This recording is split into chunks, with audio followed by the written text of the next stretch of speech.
Okay, as that is getting ready, this is ANC 5D's Committee of a Whole meeting. These meetings are pretty much opportunity to for the commission to be more lax before our public meeting to discuss business, ANC business, ANC public agenda items, um, as well as some pre-presentations prior to the public one for any folks that are looking for votes in September's ANC public meeting.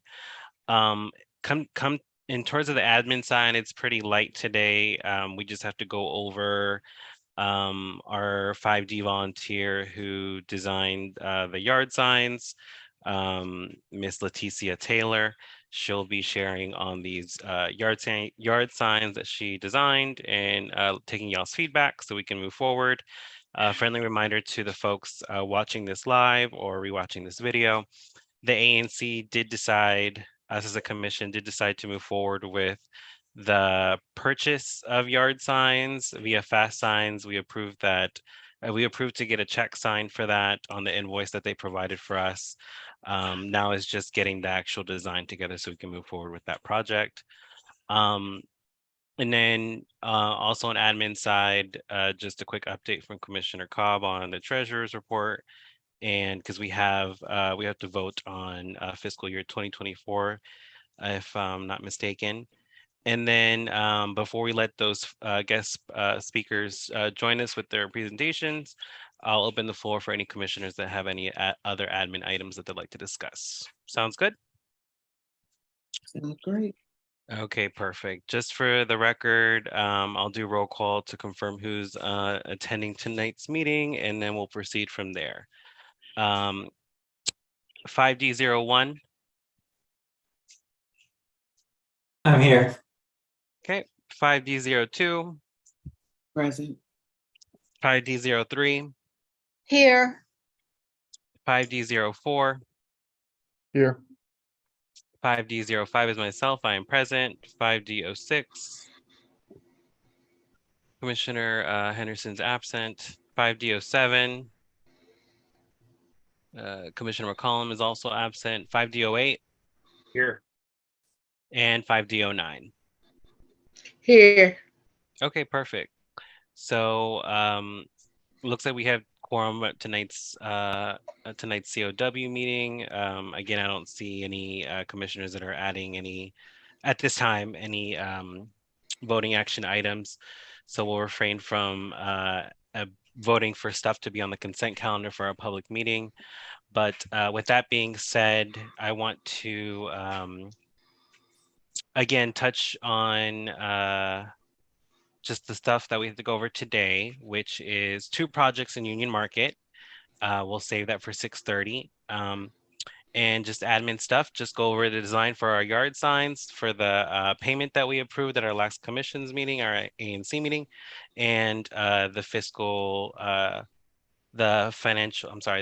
year 2024 items that we need to address.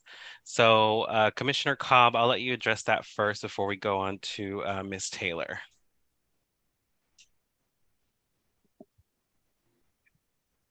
The budget? Yes. Yeah, so we just have to vote on our budget at the next meeting because the new fiscal year begins October 1st. I don't see any reason we should really change our previous budget. I think the only adjustment we need to make is for any differences in the allocation amounts. So if, for example, I haven't done the math yet, but if, for example, we get 5% more allocation than last year, just multiply all the budget categories by 5% and add that. So that's what I think. Did we go over anything this year so far? Like over budget? I haven't worked that out yet. I didn't see anything that alarmed me, but I did have a question on our spending at the community center that we have in Union Market. It's not frequently used, but I see that the bill from Verizon is very expensive, and I guess because they charge us as a business. I believe it's like 400 or something a month of that nature. I think that's very high, but I mean that's the beast, I guess you could say. I don't know if there's any way to bring that bill down, look at other options, or I don't know. When it comes to that spending, that's the only spending I see that's kind of like, not that it's wasteful because we do use it every now and then, but it's not services that we're using every day for sure. Yeah, it definitely seemed high to me, but it is because we're being charged as a business.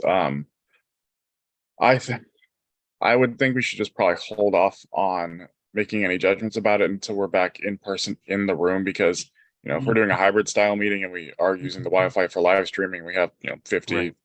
or more people, it might be worth it to have that kind of bandwidth. So it's high. I don't love it, but I think for now, let's just see how it works or doesn't work when we go back in person.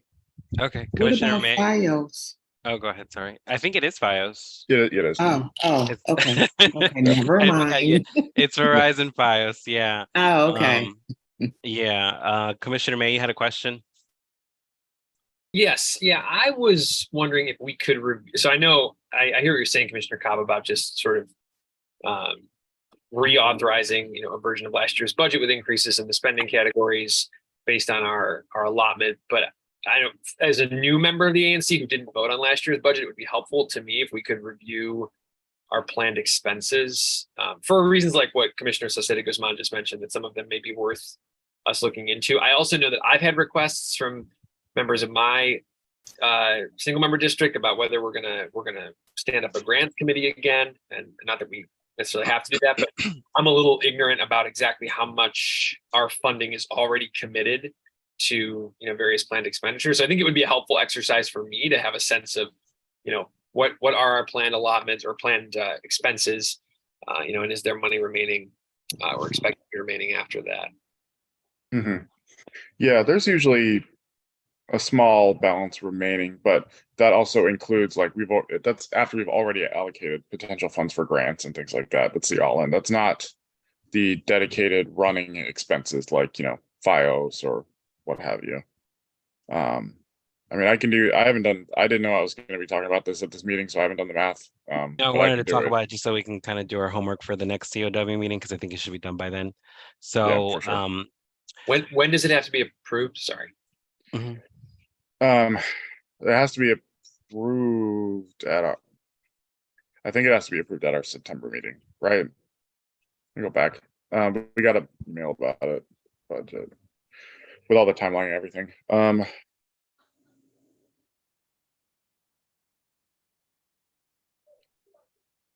Do you know what email I'm talking about, where they have all the end of the year wrap up things? let me see if I can find it.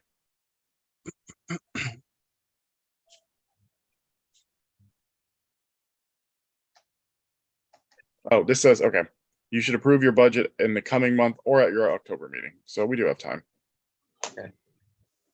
Well, not to put more work on you, but it would be, from my perspective, if we could plan to do a more complete review of the proposed budget at the September COW before we have that vote, that would be really beneficial for me. That's what I'm thinking that we should do. Yeah, that's fine. You had a question, Commissioner Roblin? Are we sure we're a business? I mean, aren't we like a nonprofit? Or, I mean, maybe we could qualify as something other than a business and pay a lot less. I think you can answer that question, Commissioner Cobb, but I know in paperwork we're definitely labeled as a business, I believe. Yeah, I don't think FiOS has a special nonprofit rate. I think it's business as opposed to an individual person or Residential. household. Mhm. Because I have it's FiOS, but- residential. Yeah, Yeah. it's residential and business. Those are the only two. Mhm. Yeah. We can ask the dry cleaners next door if they got a deal or Wi-Fi. Yeah.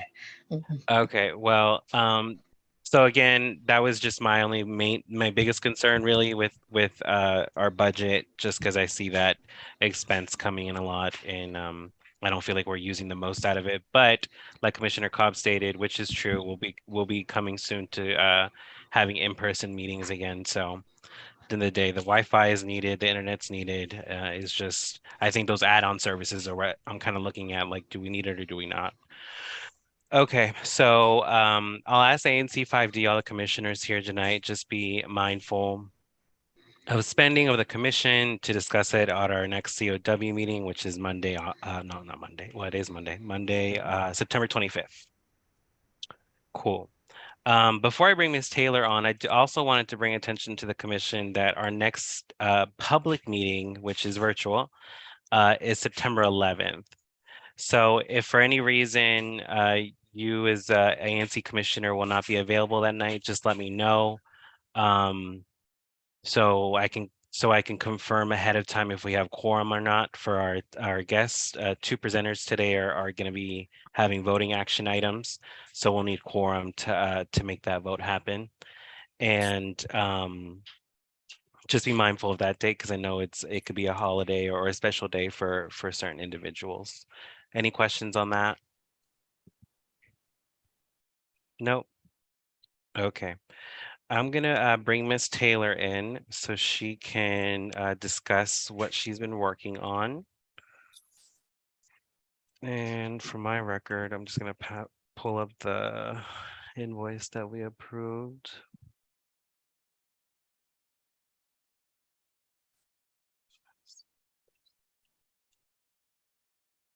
Hey, Miss Taylor, how are you?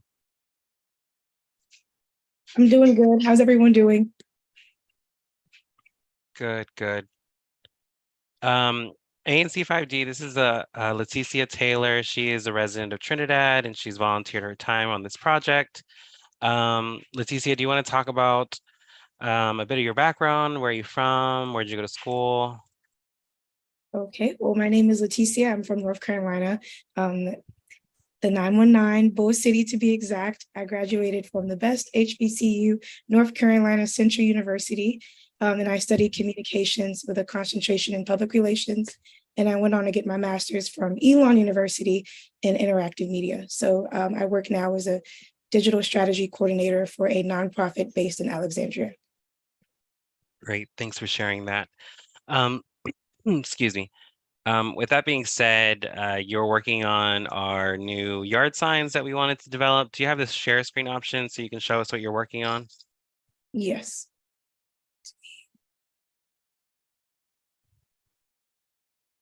You can go ahead whenever you're ready. Ready?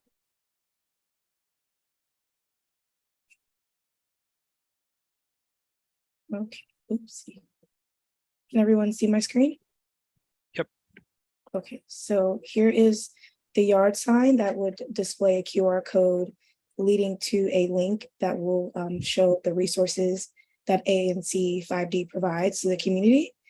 Here's the front side, and the back side will showcase clean streets or safe streets with 2 graphics, pretty primarily showcasing what ANC 5D is promoting, which is cleaner streets and no guns.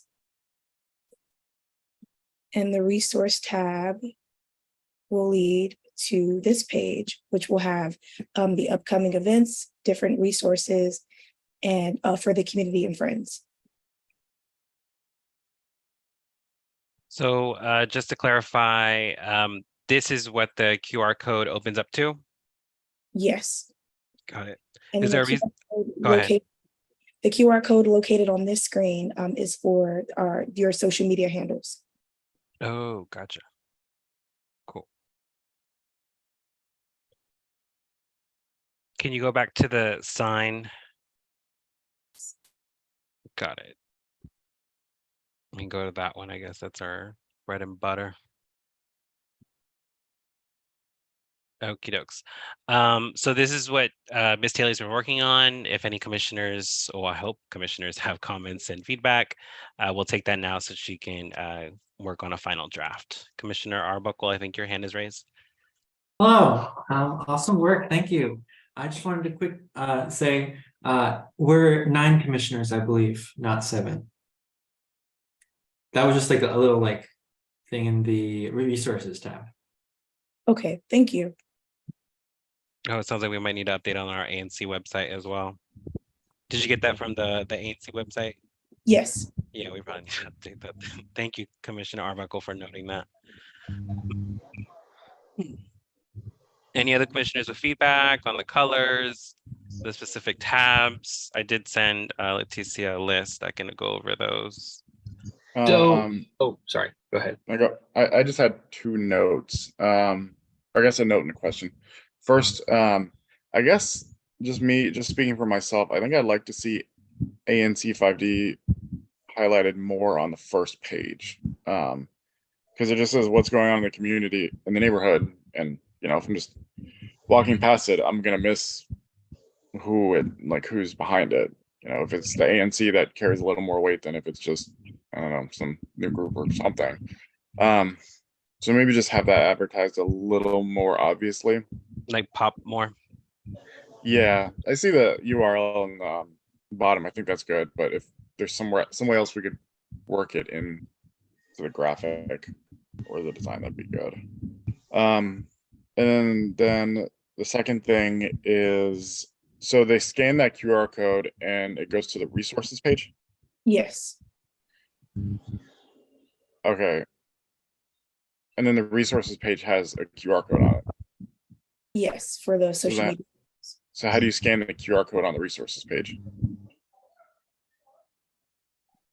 You can, I see what the commissioner's asking. I guess if you're using your laptop, it makes sense, like the QR code's effective, but if you're using your phone, how would they use it?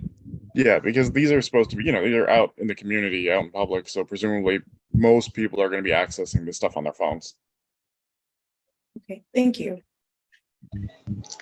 Yeah, I agree with those comments too, especially, you know, having 5D, ANC 5D really big and clear, so like they know it's us. But also, we have an issue with like a lot of people don't do QR codes, like elders, like we really want to get this here for elder people too. A lot of them are not even online. So we really could use like the phone number, the call-in phone number there. I think, you know, I mean, and then we would have to kind of have, but if we did that, we would have to kind of have the meeting days and times. I don't know, is there a way to make this doable for people that aren't online?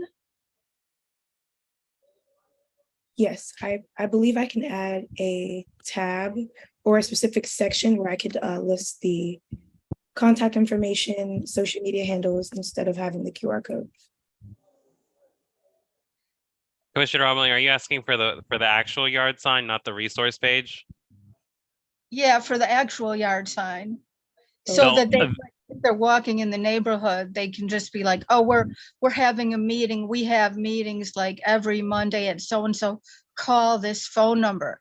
Like, I think that would be great. I mean, at least on some signs, maybe we could have two or three different signs, but this sign is really beautiful. I like the way it looks. But I mean, I think that like have at least some signs, if not every sign, be like, our meetings are Mondays at, 7, every second Monday at 7, call this number, like with a phone number there so they can call in, because I just think it's not great to leave elders and people that aren't online out. So you're saying to add dial-in information on the yard signs? Yeah, I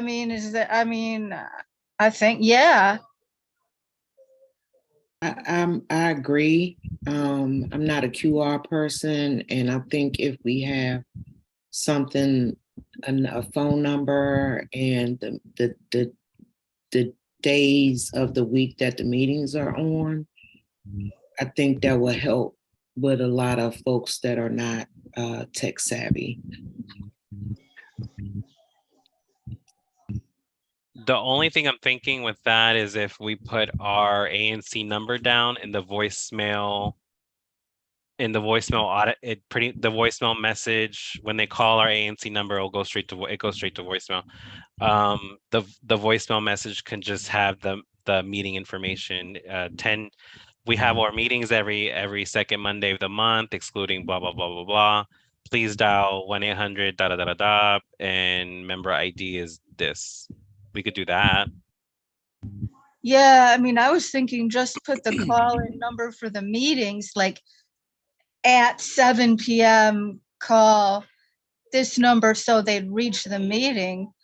And then I guess they need a code number after that number. I don't know, do Yeah, it's a they? lot of information that you're asking to put on the yard sign, so I'm trying to like simplify it, but What because about the it's multiple languages? Yeah. I wonder if there's a way to split the difference here where we update our voicemail to have a phone tree. So like for meeting information, press 1, or oh, there's phone another trees. language, press 2 or something like that. Hmm. I don't know if that's something we have the technology for, but that Miss could be Ta- good. And so Miss Taylor, have you ever worked with phone trees before? I never heard of it. I have not, but I can definitely Google. and find some- Okay. well, that would be on the actual voicemail end when you call the number on the sign. Because I think it'd be good to Since we have are just as- one number, get all your Mhm. information at that number. Right. Same. I agree on that one. I guess because we're labeled as a business, we should have that option with Verizon Fios to create a phone tree. With all that money. What we're paying, we shoot. better. Okay. Miss Taylor, would it be possible on the yard signs to add our phone number? Yeah. Is there a space? Yeah, we could definitely add our phone number there. And yeah, we could definitely add our phone number there. And the link is there for those that don't use QR codes, just to go to anc5d.org. Okay. Any other feedback so far? The colors, there was comments to, make ANC 5D's affiliation more apparent on these. Any other bits of feedback, comments? My other question is about where we're having the QR code go. We originally talked about having it go to anc5d.org, and if we have it direct to another landing page, then that creates more spaces we have to update with meeting information.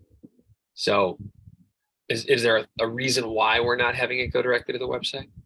I think if you open the Linktree document that I dropped in the chat, those are the links that I recommended to Miss Taylor to put in that resource page. And not all those links are ANC 5D links. So like the first one is, what is an ANC? That's on the OANC website. Find your ANC commissioner. If you all have a better platform to use to find your ANC commissioner, we could use that. Obviously our website, 3-1 request, Department of Building Inspection requests, tenant resources, monthly meetings with MPD, council member resources, and mayor's resources. So those are resources I think that the community immediately typically needs. Obviously the special matters sometimes that request something else, but that was the idea behind that Linktree to open up to a resource page first instead of just our website. Yeah, I think it comes down to, what's our call to action here? Is the goal to get people to come to our meetings and engage with the ANC, or is the goal to provide resources like this? And so that's the question I think we have to answer. I have a question. If it's possible, can we have one, I call them barcode, one barcode instead of two? Yes. Those QR codes? Yeah, the QR codes have one Mhm. with all the information on it instead of two, because it's taking up too much space. And I do agree with, our senior citizens are not computer savvy and everything. And I disagree on one thing. We need to have only one yard sign instead of a whole bunch of different yard signs, because it's going to get confusion. And I know we don't have a lot of money and we're going through changes now. I hate to say it, with one particular ANC meeting saying that we are misappropriating and using government funds and everything. So we have to be careful on how we spend our money and what we spend it on. I agree, with the yard signs and everything, but then we also have to get flyers put up too. So we just have to be mindful of how we going to do this, and try to find a way to get all the information that we need on the yard signs and on the flyers. Mhm. Yeah, I think that I agree with Bernice. We should have one QR instead of two, and it should be smaller. Yeah. Okay, so Be the main Letizia, can you go back to that first side of the yard sign? So it looks like the feedback is to make the QR code smaller, add a phone number that would direct folks to more resources, and emphasize that ANC 5D has monthly meetings the second Monday of the month. So is this a double-sided sign or? Yes, this- Commissioner. Mhm. Okay. That's what I was getting ready to say. I would suggest to be double-sided to get all the information that needs to be put on there. Yeah, I would put the second Monday of the month at 7 p.m. The second Because right Monday- under that QR code, you can add that join ANC 5D every second Monday of the month at 7 p.m. More information below. Yeah. Cool. Any other comments? I think everyone provided feedback, correct? I think so, yeah. Maybe the color should be a little bit more darker when it says down here, join the community conversation. Mm-hmm. I think that color should be a little bit more darker to bring it out. Mm-hmm. Yeah, and I would not put the second Monday of the month at 7 in small letters. I would definitely put that in big letters. That's my opinion. Yeah, because if they're sitting outside and getting weathered, the light colors are going to fade even more. So if we can get the Any color recommendations? Navy blue, crimson, dark green, gray.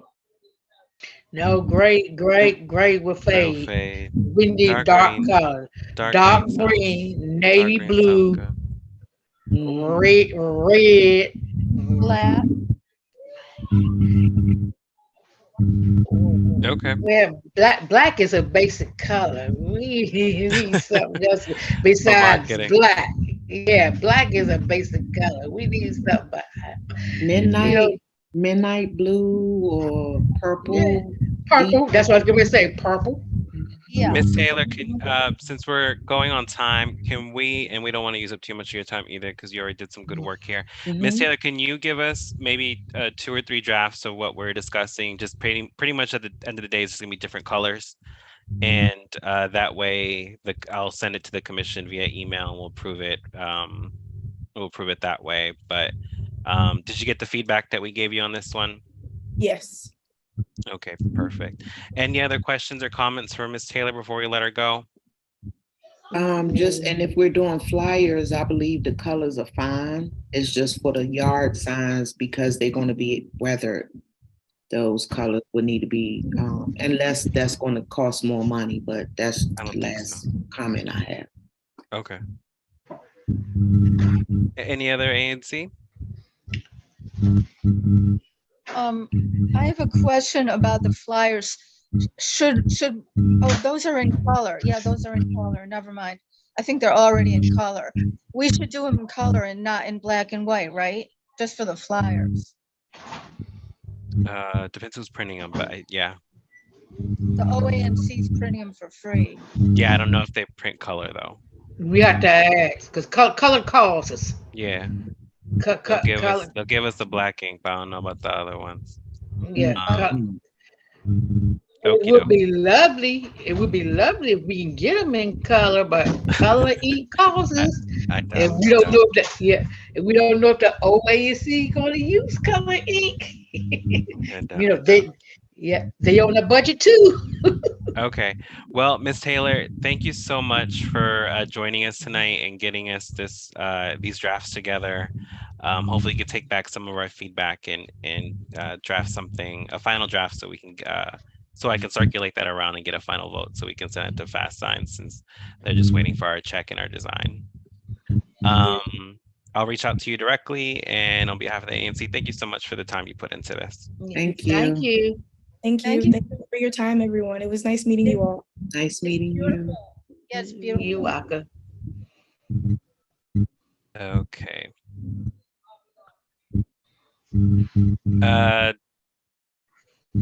Commissioner Arbuckle, we're moving forward with our presenters. Do you know who? Do you have a preference in who's going first, and do you know what which group is who? I got like 6 people in the waiting room. Okay, so I know that, so I believe when I sent the email, I put Grant first, so it makes Okay. sense if, I guess, then Eden goes first. And so that's Grant and Alan Reynolds, or Reynolds Allen, David Lewis, those two. Reynolds Allen. Or Alan Reynolds, probably. Okay, got Alan Reynolds. I don't know. It is Reynolds And- Allen. Okay, okay. And who Sorry. else, sir? Is it David Lewis?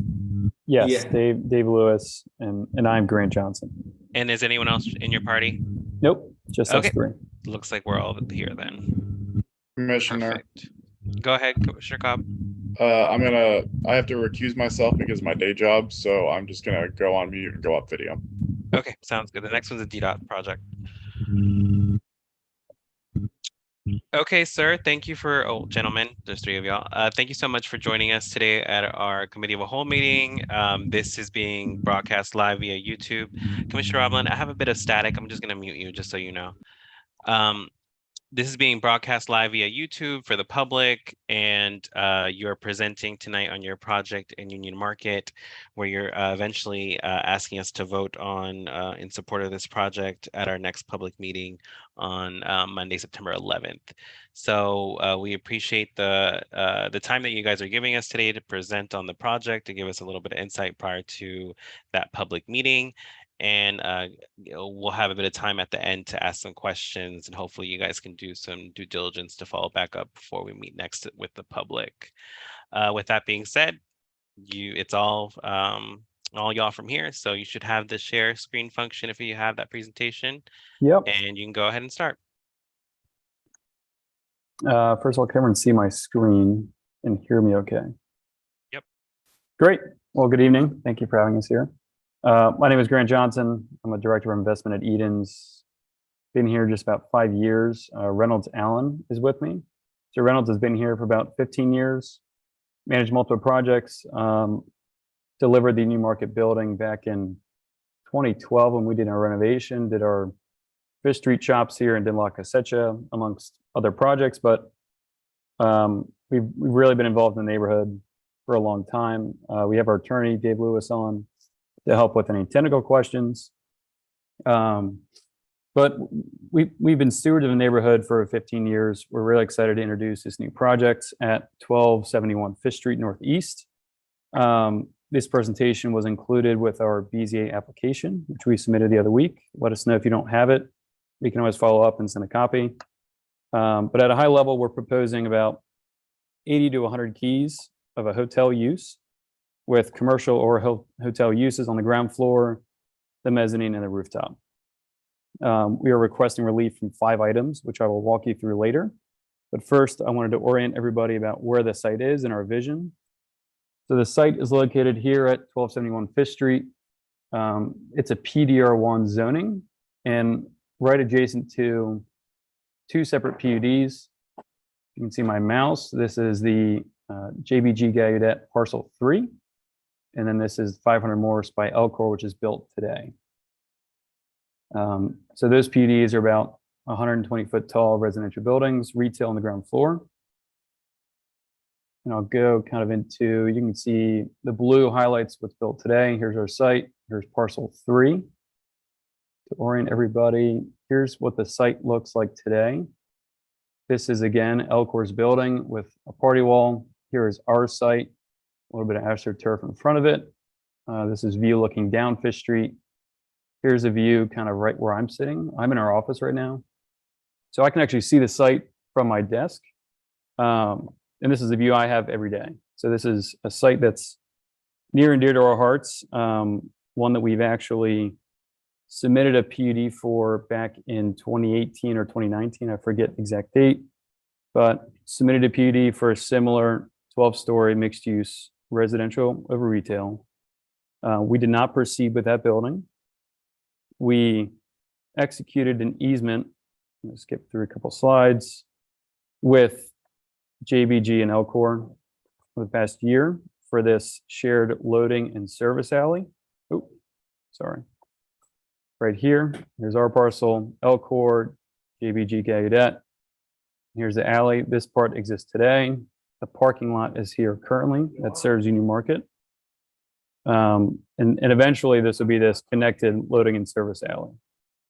So going back a bit, here's what the site will look like at full build. Here's JBG's massing, Elcor's massing. So again, you've got 120 feet on either side, really high wall of density. So we executed the easement and really started to think about the vision for this site. What we thought would have been interesting was to study something that was a little bit more low density, have a break in this kind of, again, wall of density up Fifth Street. And so we settled on a by right use, a lodging use, up to 3.5 FAR feet, about 50 feet tall with a 12-foot penthouse. So again, you have 120, 120, and then about 62 right in the middle. I'm going to come back to the zoning summary table, but kind of wanted to jump into our vision for the site. So the ground floor, you know, we are retail focused, retail oriented developers and owners, long-term oriented. We really wanted a place that would serve the neighborhood, and in our mind, what's missing here on the retail front is kind of a larger format, you know, really energetic gathering space. And so we thought, okay, well, like not really a hotel lobby, but a hotel all-day cafe, somewhere where you can come and get coffee, breakfast. You can do lunch meetings, come and get a beer with friends later, but somewhere that's activated the entire day, located in the middle, in the heart of Union Market District. That is really, you know, and the hotel use would really complement that really well and help serve that ground floor. So we provided some images to kind of help you feel out what that would look like. Again, these are illustrative only, just to help everyone get a feeling for what we're going for here. Here's the program. So again, it's 50 feet tall. We have about a 20-foot tall ground floor, split up by mezzanine towards the back. This is looking up Fish Street, up the hill. We have 3 floors of hotel above it, and then a 12-foot penthouse, which I think the mechanical can be up to 15 feet. So part of that might be above, but again, we'd observe the setback lines, so this could shift a little bit. But generally, that's how it's going to look. And again, this is 62 feet tall. You've got 120 about up here on either side of it. Briefly looking at the plans, there's a basement. The ground floor is really what we're trying to deliver here as the real neighborhood use. And it's fairly large with about 10,000 square feet. There's about a 15 by 100 outdoor activated plaza. So again, the building's set back, which is another thing we were looking to do. Currently, the building has a little bit of AstroTurf right in front of it. And the idea is to keep that part of that setback, provide some relief as you're walking up the alley, really provide some intrigue and another moment of discovery for the neighborhood, instead of, again, having a wall of density or storefront. Here's the mezzanine. Again, it's a general layout, but it wouldn't take up the entire floor. It would be open so that energy kind of spills up into it. Now a TBD on the use, really retail, restaurant, hotel, really a flex area that, depending on the operator, would really drive. The general hotel floor plate, again, about 10,000 square feet. Some green area setbacks back here. And then the penthouse. So the penthouse, we're proposing a rooftop F&B use. Could be hotel keys, could be rooftop, but it has a terrace for that setback. Mechanical room, and then again, some flex space depending on the operator. So here's the massing, how it fits in between the buildings. And so here, like I've been talking about, you can feel the setback. You can feel the lower density and really provide some relief, let some light and air into this courtyard. And here's a view kind of right in front of the building. So before I jump into the zoning summary, I want to let Reynolds, if I missed anything on the vision. If not, I'll jump right into it. And Reynolds, I think you're on mute if you're talking. I am on mute. Thank you. All right. Good evening, everybody. Thank you for giving us time on your agenda today. Some of you I've met in the past. It's been a while, so it's good to see you all. And for those I haven't, I look forward to meeting you all. Doing this virtually is a newish thing to me. I'm used to doing the old way, coming in to meet with everybody. But yeah, I think as Grant mentioned, we are very focused on the atmosphere and the environment that we're creating at the ground level. That's been critical with the development of the Union Market area overall and all the projects that we develop throughout the United States. I've been particularly focused on Union Market since 2009. And I think one thing, while we're very proud of what's been developed so far, we do feel that there is something missing from a use standpoint, where a place that you can come to just to spend time, a place that is not necessarily coming to eat or drink or shop, but a place that you can meet one of your neighbors, sit down, spend some time together. And so what we see is this hotel, in the lobby of the hotel, the ground floor of the hotel, is really a place that invites the local community in to come spend time, however they wish. And that works particularly well with a hotel use. It's not a residential lobby. It's not someone's home lobby. It is a place that's really meant for kind of transitional travel, as well as folks just being able to stop in and enjoy their time there. So that kind of drove a lot of our vision as to what we felt fit in well. And then the hotel use itself is clearly something that is missing, where there has been a lot of residential development that's come or that is coming. So that's kind of where we based it. But we also felt like the development, the scale of it, as Grant mentioned, we're looking at doing, it's a by right use, but also within the existing height limitations for the existing zoning, being 50 feet with penthouse above.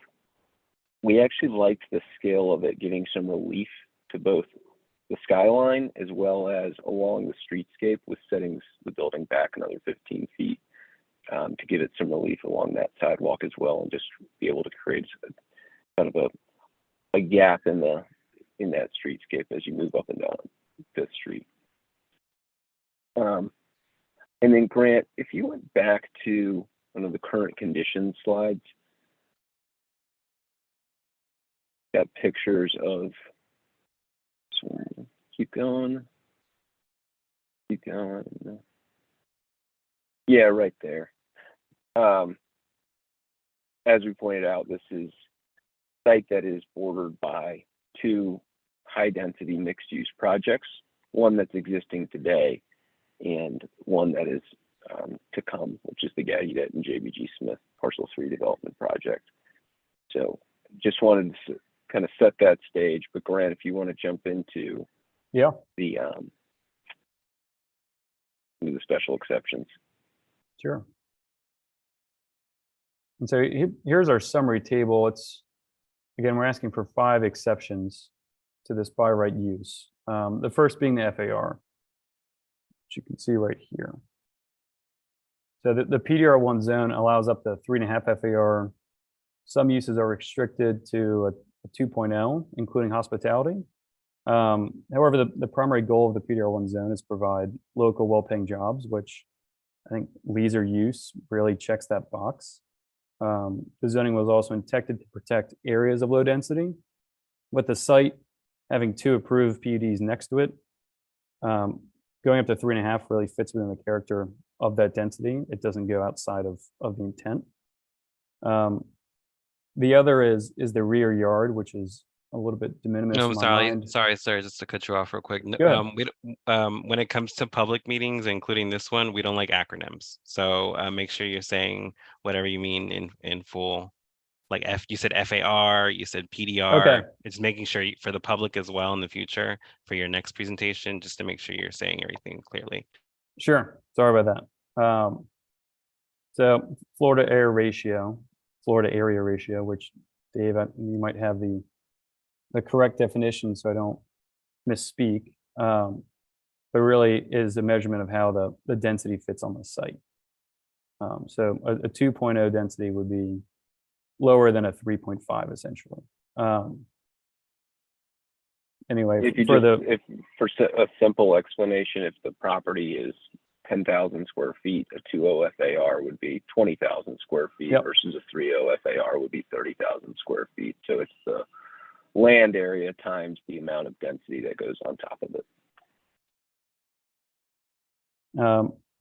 So moving on from the FAR, the rear yard setback is the second one I wanted to address. We're proposing 10 feet, and I'm going to flip to the plan real quick. A little bit easier to talk through. We're proposing a 10-foot setback here versus 12-foot required, which is really mitigated by this larger 24-foot private alley back there. So in total, it's 34 feet for that alley, that service and loading alley, which is consistent with our easement for those 3 parcels. And so it wouldn't affect any of the neighbors. It was really intended to be shared like this. Back to table. Next one is the side yard. So side yards, the setback is not really required by the PDR1 zoning, except with adjacent residential uses. So since these buildings were approved, these large residential buildings, they're approved with party walls in mind. So it was always intended that we were going to develop the building in conjunction with the 2 lots next to us. So the side yard is, I guess, relief is consistent with the original intent in those PUDs and the long-term plan for the Union Market District. The penthouse, the food and beverage use on the penthouse is consistent with the economic and civic activity goals of the zoning regulations. Penthouse is limited to the front of the building. And again, I'm going to flip to the plan so it's easy to talk through. So it's at the front of the building on Fish Street. It's not allowed to be next to any residential windows or balconies. And so it's set back right in between the party walls. And it must be opposite commercial uses. So opposite Fish Street is the Fish Street retail that we own. So I think it checks all those boxes as well. Final item of relief is parking. So required is 22 spaces. We're proposing 0. The site is located within one of the most walkable mixed-use neighborhoods in DC. It's right next to the Nome Gaudet Red Line stop. It's served by a bunch of other transit, shared vehicles, bicycles, daily, hourly parking, kind of around the New Market District are intended to serve this site. So it's the requirement's 22 and you guys proposing 0? Correct. Now there will be, I think there's some spaces out front on the street. We're going to follow up with a study from Grove Slade on a traffic plan, but we are proposing 0 spaces. Okay. And I can talk through some of the other spaces in the neighborhood today. Probably with this map is best. So this is the La Casecha building. Has about 200 public spaces today.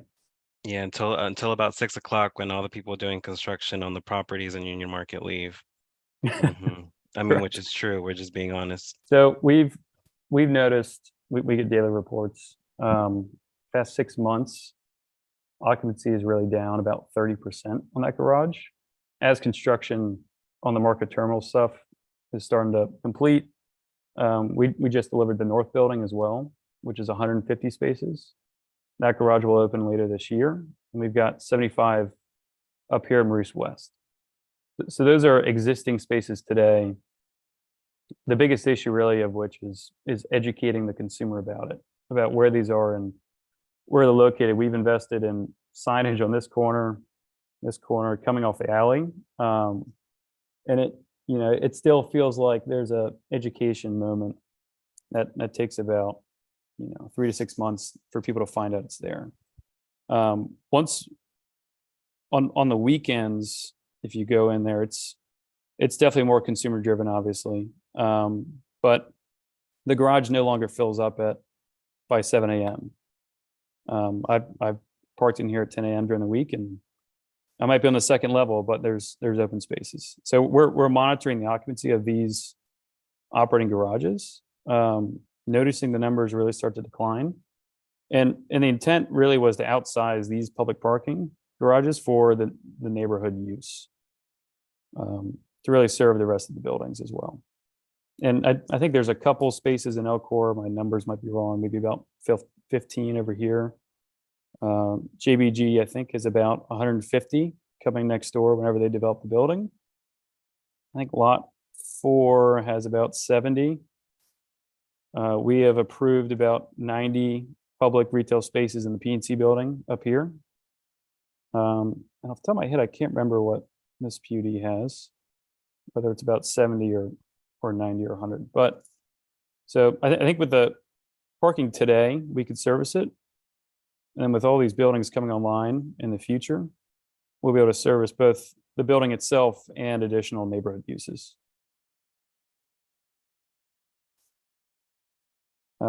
Any questions about parking or other relief items? Can you go back to the Summary list slide? that you had? Yeah. So I believe, what is it? The total FAR, it says right here, required and permitted by code is 2.0, and then you're proposing 3.5. That's almost double. Correct. And it's a That's a 3.5 is that's a big increase, a request. 3.5 is permitted for the PDR1 zone. It's the use that it is restricting it down, and so it's still within the intent and the guidelines of the zoning regulations and the intent. Yeah, so just to follow up on that, and Dave Lewis, please correct me if I misstate anything, but as Grant was saying, PDR1 zone, the zone that we are currently zoned for today, allows uses up to a 3.5 FAR floor to area ratio. It does have conditions on some uses to limit them, and that is really the intent for when they're next to other PDR1 zoned properties. However, this property sits and is surrounded by high density planned unit development projects that are 120 feet tall and in excess of 6 or even 9 FAR.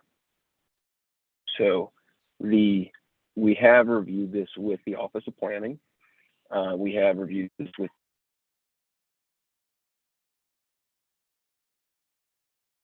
Reynolds, I think you cut out. providing their own reports, but both looked very favorably upon what's proposed here and understood this as to why this would go through a BZA application, because it's within the maximum density of the zone itself. Despite the use in particular having a limitation, they felt that it was appropriate, especially with it being surrounded by these even higher density projects. So the Union Market District overall, and you guys probably, most of you probably know this, went through what was called the Florida Avenue Small Area Plan back in 2006 through 2009, which really laid out higher density for the overall area to drive investment to the overall Union Market District area. So this fits squarely into that intent. But Dave, is there anything I missed there? Anything that you think I may have No, that's spoken right. on?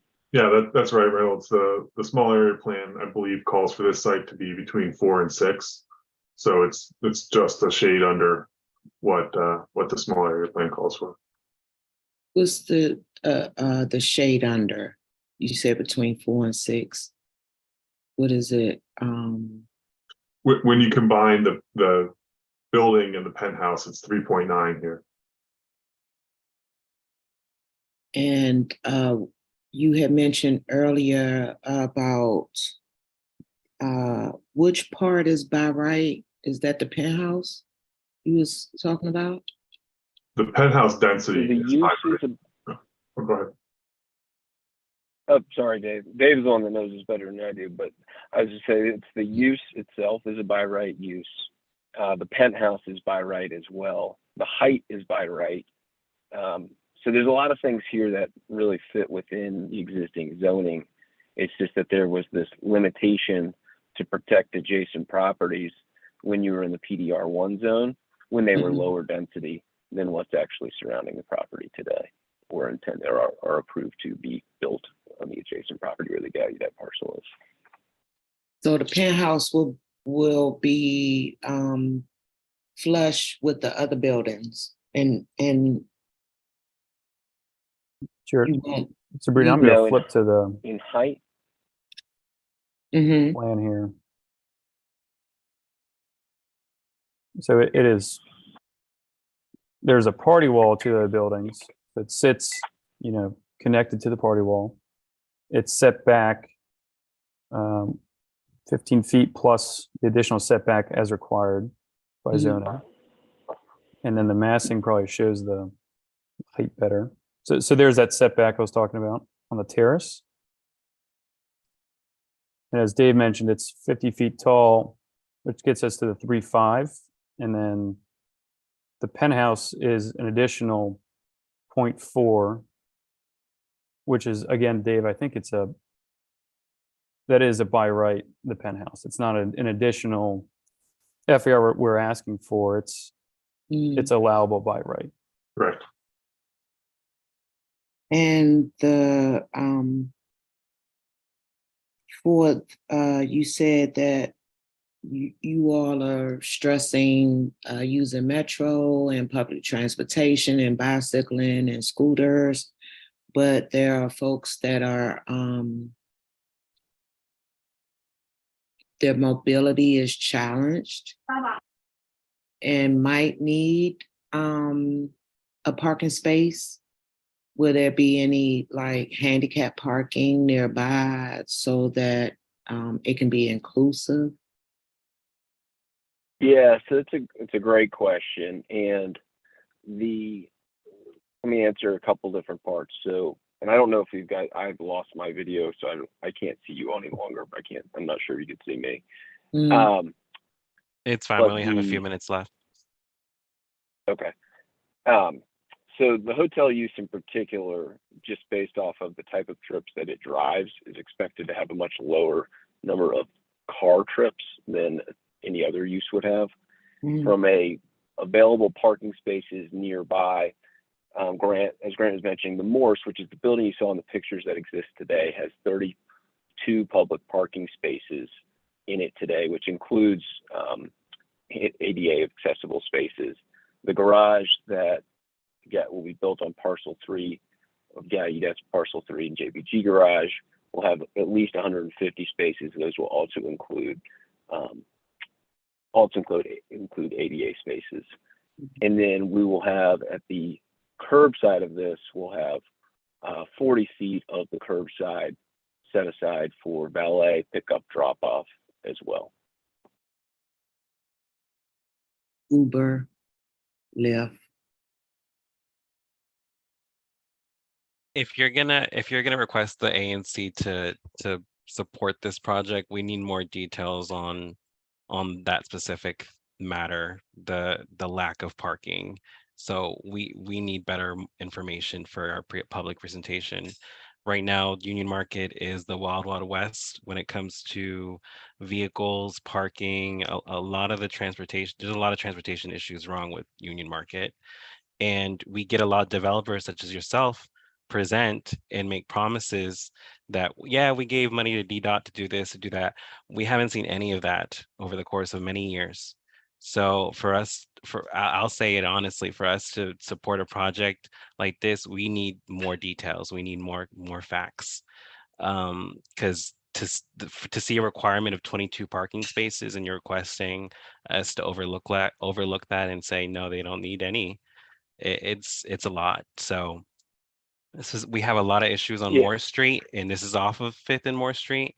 So these are concerns that our residents have that frequent Union Market, not just the ones that live there for the term of their lease. We're talking about ones that have businesses there, that do business there. A lot of people go to Union Market. The young lady that just presented before y'all, she babysits for an individual that got into a very bad accident, and now she's in a wheelchair. So there's a lot of issues with transportation in Union Market, and removing or taking away the ability for more parking spaces at times isn't viewed well. Even though you are mentioning that certain buildings are being popped up in the next couple of years, we're looking at things day to day.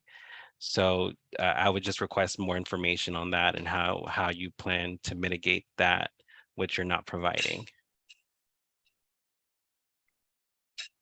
Yes, we will have more information on that with reporting coming from Grove Slade, who's the transportation consultant, and also response to DDOT and how DDOT looks at this too. We're very, very familiar with what issues go on day in and day out at Union Market. Grant and I both sit there every day, and I've been working on this project for 13, 14 years now. Have been there almost every day since. So fully understand. I agree with the amount of construction that's been going on and the changes that have been happening.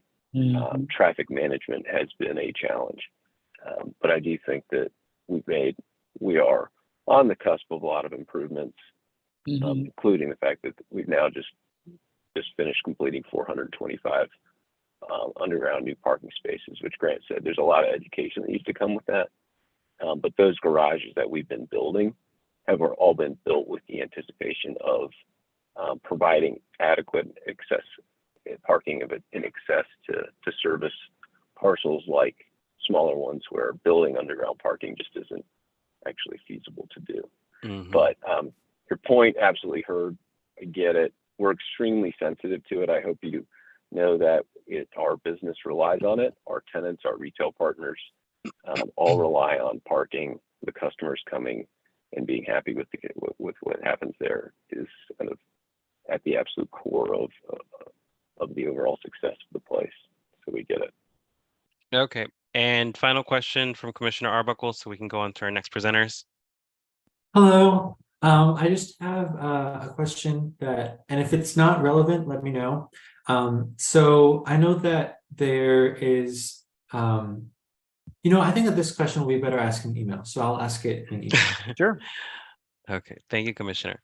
Well, gentlemen, thank you so much for presenting on this matter. We appreciate your time on this. We went over, but the information was well received. Any questions that we asked today, most likely residents will have. So if you can already have those questions answered within your next presentation, we would truly appreciate it, so we can keep it concise and clean. And if there's any questions until our next public meeting, which is on Monday, September 11th, please reach out to Commissioner Arbuckle or myself.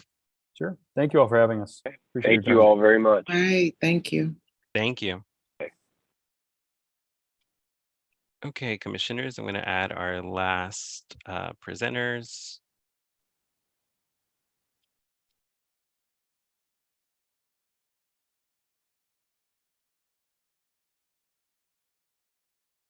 And Commissioner Arbuckle, can you touch on this project as well?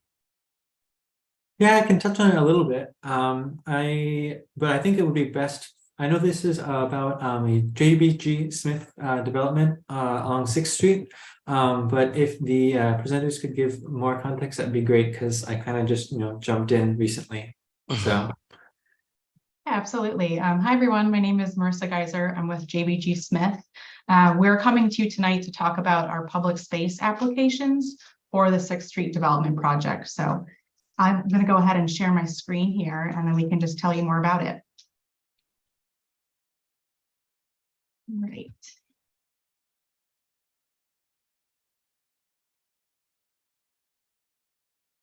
All right, well, thanks everyone for your time. As I mentioned, my name is Marissa Geiser. I'm presenting on behalf of JBG Smith and the Gallaudet teams working on the 6th Street development projects you see on the screen here. My colleague, Robbie Saklaridis, who some of you may have worked with throughout the PUD process, is also on the call with us. We are joining you this evening to share the contents of our public space applications for the 6th Street development project.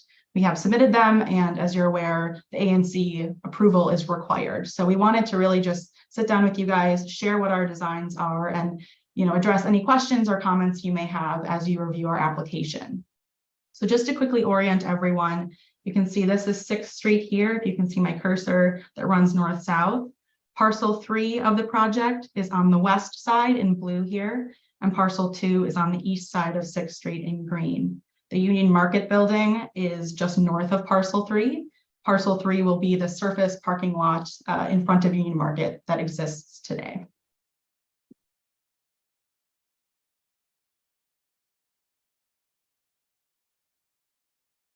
Last summer, with the support of the ANC, our stage 2 PUD received unappealable zoning approval. So since then, we've advanced and completed the design drawings and submitted excavation and foundation permits for both buildings. So as I mentioned, we're pursuing the public space approval part of the process now, which pertains specifically to the streetscape and public space improvements.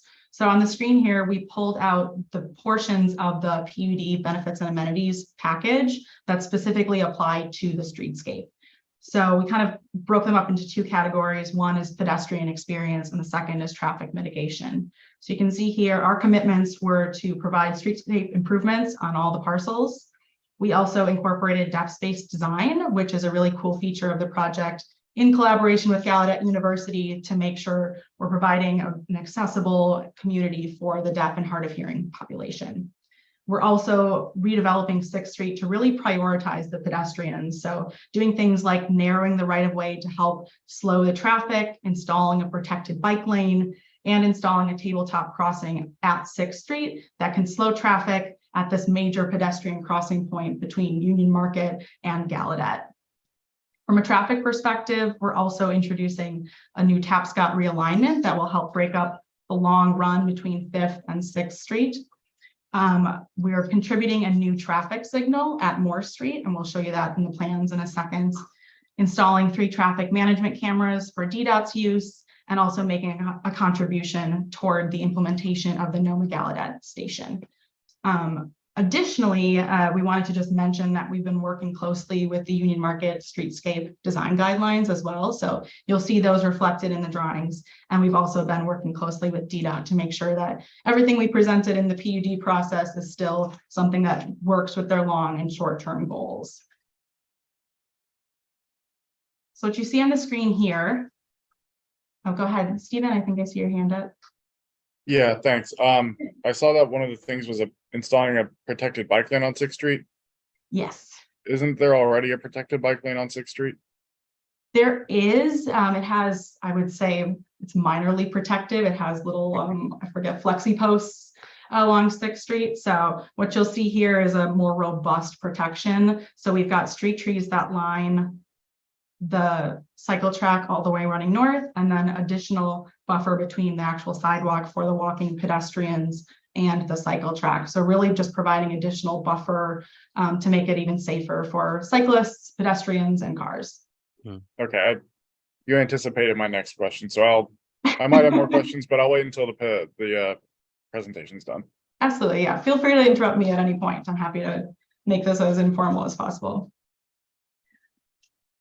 So yeah, as we kind of just started talking about, the master plan you see here was what was presented as part of that stage 2 PUD process. So this is what has been approved. And as we look at the plans that have come to fruition, you'll notice there are really very, very few changes to the actual plan. So really, like I said, we're trying to prioritize the pedestrian experience, create a vibrant landscape, doing things like having very generous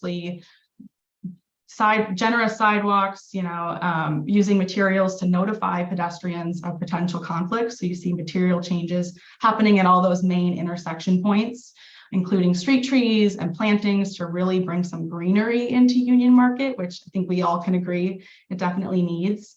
And then utilizing traffic calming techniques to make sure we minimize those conflicts between the pedestrians and those vehicles.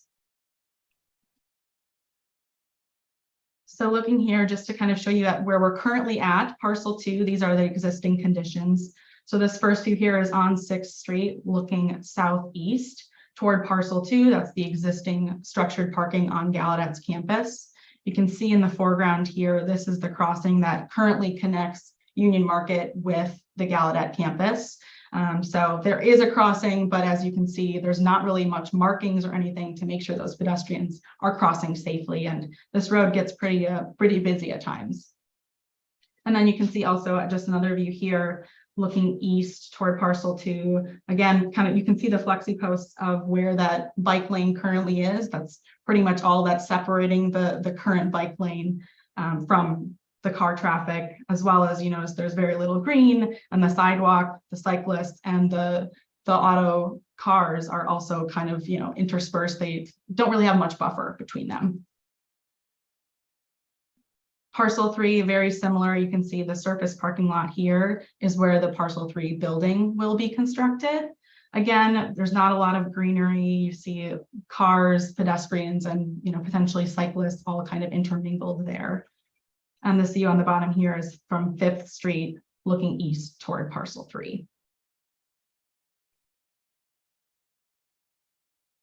So moving on to our design as it has progressed, you can see the updated landscape plan that has developed. In general, hopefully you'll notice this looks very similar to what we just showed you, and we can zoom in, talk about details as they come up.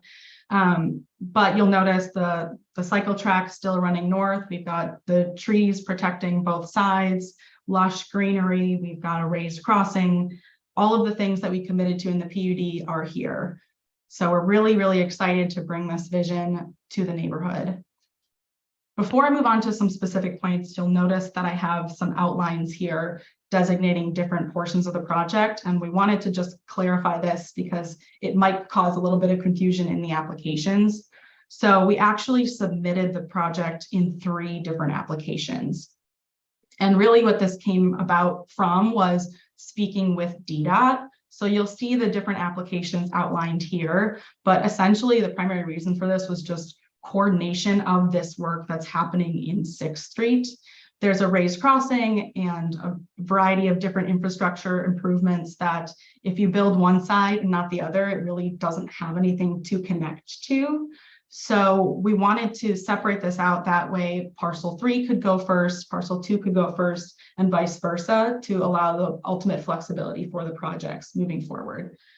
It would be silly, we feel, to have a raised crossing over to nowhere. So we really want to make sure that we're not just installing it for the sake of installing it, that it's really serving its function. So for parcel 2, just a quick recap. These are some renderings of what the project looks like. This is looking in toward the green finger toward Gallaudet campus in the background. And you'll see here, this is the portion of the parcel 2 application. As I mentioned, we've got the cycle track that runs all the way north. We are also relocating the Capitol Bike Share Station that's located right here. And we also will have a traffic signal at this intersection of Morse and 6th Street. So with the parcel 2 project, we've extended Morse Street here for parking access and service. So it won't be highly utilized, but just to make sure everyone is as safe as possible as they're navigating this intersection, we do have a signal here. Otherwise, nothing really has changed since the PUD. This has pretty much stayed the same as what we've shown you in previous conversations. some more details here, just as if you want to look at, there's bike stations, there's some flex zones just to have people be able to step outside of the sidewalk and have conversations, which is a part of the deaf space design principles that we've incorporated. You'll see lush plantings, and again, changes in materials to help signify where those intersection points between different modes of transportation are coming in. The Parcel 3 application is next. So this is a rendering of the project as currently designed. And this is a view looking from 6th Street toward Parcel 3.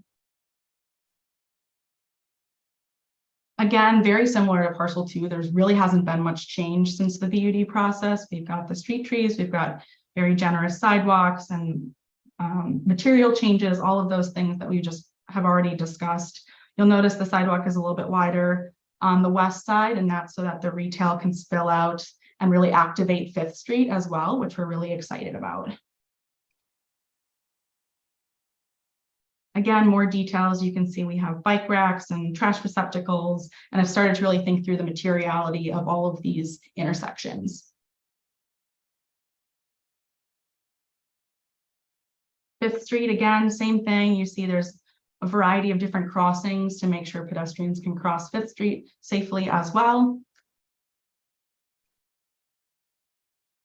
And the final portion of our application, the part 3, is the 6th Street portion. So you can see it in context here. It's just this tiny piece within 6th Street. And I will zoom in a bit. This is the only portion of the design that's really had any sort of change since the PUD. So we wanted to just highlight this and talk through why it changed. The raised crossing itself, you can see this is the ramp going up to it. This is the ramp coming off of it. So it's this part right here that is the raised crossing. And then there's the painting here for the pedestrians to actually cross. We originally in the PUD process actually had the raised crossing extending essentially from Tapscott all the way north to the property boundaries. So it was pretty big. And we've worked really closely with DDOT. They brought up an excellent point in just the length of the previous iteration would be long enough to allow cars to speed up and potentially create a safety concern. So we heard them, we worked with them to try to find a solution that still provides a pretty robust crossing so that there's really, we're making a moment of this pedestrian experience, but not, introducing any other safety concerns with cars. Previous iterations also had these 2 lay-by lanes that are right here on that raised crossing. So as we reduced the length of the raised crossing, we pulled those out, but still maintained them so that you can have drop-offs and pickups and things without interfering with the flow of traffic on 6th Street. So that's really the biggest change. Everything else has stayed very consistent with the design that we've presented previously. And I think that's it. So I will open up to questions if anyone has anything you'd like to discuss.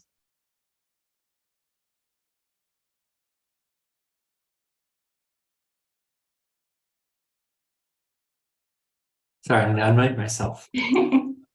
Thank you for your presentation. This looks really awesome. So as you probably can tell, I'm new to the role of commissioner. And so I was wondering about how the streetscape design guide, the Union Market streetscape design guidelines, like interact with the development process and like how they were. Do you know how the Union Market design guidelines were developed to begin with and implemented? Yeah, I can jump in and answer, Marissa, once you. It was a long time ago. Hi, sorry, I'm Robbie Statharitis. I'm also on the project with Marissa at JBG. So they were actually developed in conjunction with DDOT, Office of Planning, the ANC, and a group of developers that owned land around Union Market. So it was a collaborative effort, but they're essentially owned and administered by DDOT. And this is their way to do that. This permitting process is their way to say, hey, are you complying with these guidelines? it's a very, very long document. We can send you the link to it afterwards if you're interested. And it includes things like, artwork, public art, things like that, as well. I'm going to send you I'm just going to put a link in the chat. Is it this one? Let me see. With like the little street mix, kind of like street mix little sections of like the zipper and connector. Yes, Yeah. exactly. Yep. I was wondering, so there are a couple things, I don't know if you're the right ones to answer it. Now it's been like what, 6-7 years? No, 5 or 6 years since that was made. I think it was like 2017. So there, the 4th and 5th Street, the street plan has deliberately reduced tree canopy. I'm not sure if you're the right people to answer this, but I know that I'd like to see that. I saw that your 5th Street plan has a lot more tree canopy than what seems to be called for in the plan, and I really like that. And I'm wondering if it's possible to change the streetscape design guidelines to incorporate a normal tree cover. Now, I don't. You might not be the right people to ask. I was just curious. It's interesting. We like the green and have deliberately partnered with Future Green, our landscape architect, because they do such a great job at integrating greenery. The idea and the genesis of the guidelines was really about, and I understand where they're coming from with this, keeping it more authentic to its like warehouse roots that did not have, it historically hasn't had greenery. And like, I get that. And I think that's what they were trying to accomplish. We see the value in that, but also in some street trees. 6th Street, especially where we're doing the double alley of trees, is closer to the Gallaudet's campus, which is, much more bucolic rather than like industrial. That's across the heart of Union Market. So we've really added a ton of trees where we can.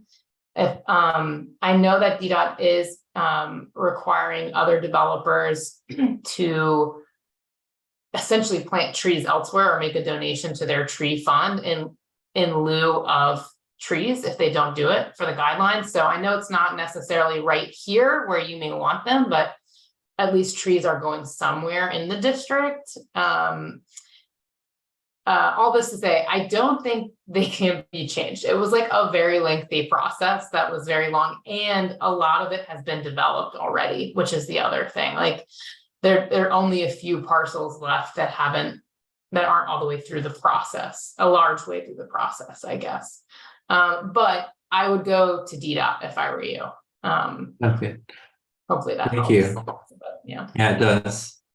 And my last question is, so I see that like the Tapscott Street and the Green Finger do they allow access for pedestrians to go into Gallaudet University from Union Market? Because I know that currently there's a gate that's closed most of the time. Yes, so they will allow access. The Gallaudet is still kind of coordinating what the access will look like, but they're envisioning a gate as well, just to make sure that they're controlling the amount of foot traffic that's coming in and out. But students would be able to use those as access points to the campus. Okay. All right. But not Thank public you. access. Not necessarily. Public access could be within Tapscott Street and within the Green Finger itself, but actually getting into campus would be restricted. Would it be best to talk to Gallaudet University about that? Because Gallaudet does produce a substantial barrier to, travel between like Trinidad and Union Market. Yeah, they're very cautious about opening up their campus because it's such a special place for them, where ASL is the dominant form of communication, and they're very guarded. They do view this project as an experiment in softening those borders. And so this could open up more open flow between the campus and the community. Right now, they're considering this like their front porch rather than like come into our house. It's like, oh, come to our front porch, let's see how that goes, and then we might invite everybody in, kind of thing. I'm speaking for them just because I've been working with them for a long time, but we can certainly connect you with my counterpart there if you want to talk further about that. And That'd be great. they're an interesting group, and it is really special, their campus is. So that's another one where I understand where they're coming from, but I also do want to encourage even more interaction. But really just have to defer to their preferences there. But we can connect you with Sam Swoller. Thank you so much.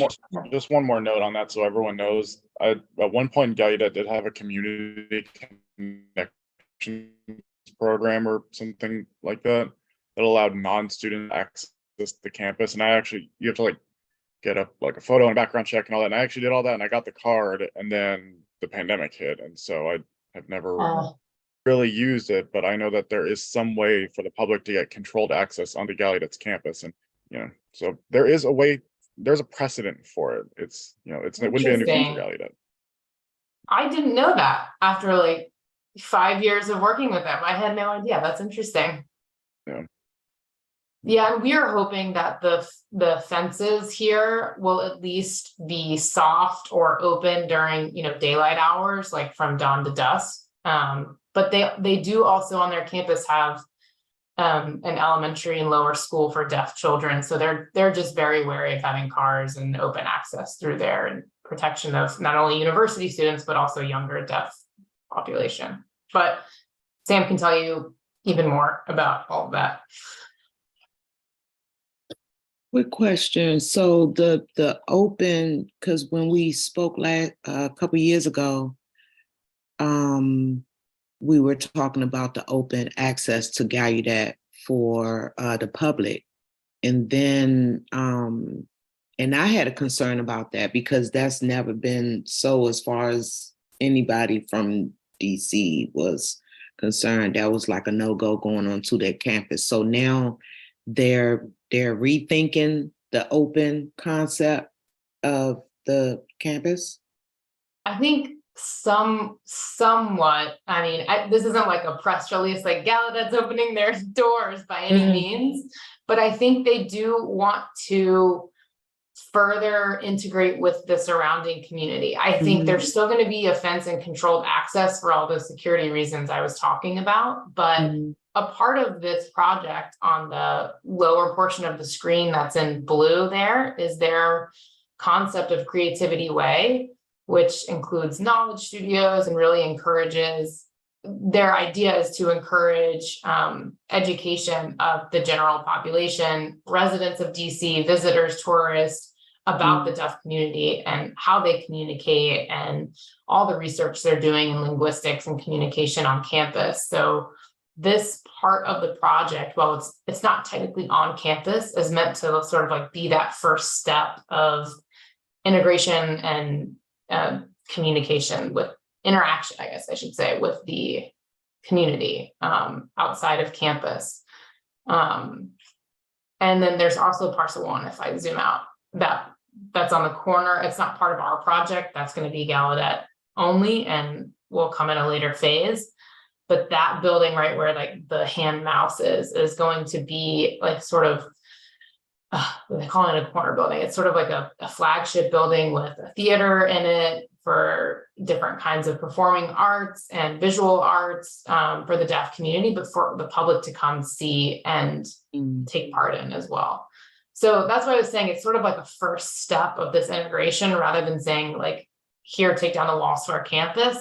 I think they're trying to put a best foot forward and see how this goes, what they learn from it, and sort of move from there in terms of opening up their campus. Okay, thanks.